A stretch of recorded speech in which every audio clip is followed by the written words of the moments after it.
Ramai cakap perfume ni tak tahan lama. Padahal sebenarnya dia sendiri yang salah pilih. EDT ke, EDP ke ataupun parfum.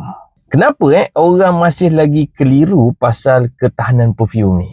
Okey, sebabnya adalah isu pertama, sebab ingat semua perfume ni sama. Beli ikut bau. Langsung tak tanya ini EDT ke, EDP ke ataupun parfum. Isu kedua, bila pakai EDT tapi nak tahan 12 jam. Bila tak tahan, terus cop perfume tu tak berkualiti. Dan isu yang ketiga, seller pun dia tak educate. Seller ni asal boleh jual, tapi tak explain pun kegunaan.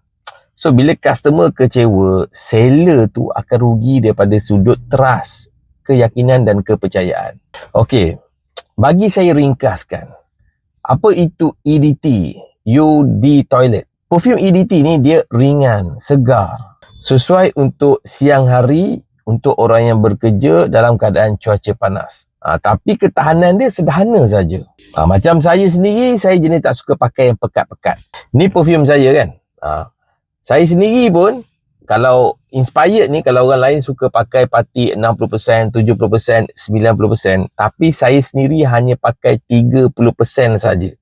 Sebab apa? Saya memang suka yang ringan, saya tak suka melekit pada kulit. Ni saya punya lah.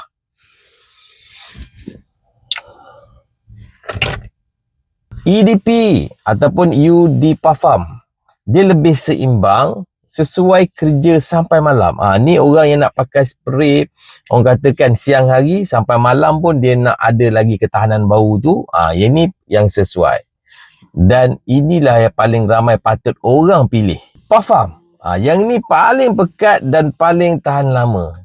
Dia sesuai untuk event ataupun pada waktu malam ataupun sesiapa yang suka bau yang melekat, pekat. Masalah bukan perfume tu tak tahan, masalahnya kita yang salah pilih ikut kegunaan. Sebab tu saya selalu pesan, jangan nilai perfume ni dari bau saja. Kena faham jenis, kena faham dia punya ketahanan. Kalau anda nak belajar ilmu perfume tanpa pening kepala dan tanpa tertipu, okey, follow akaun ini. Okey, follow akaun ni.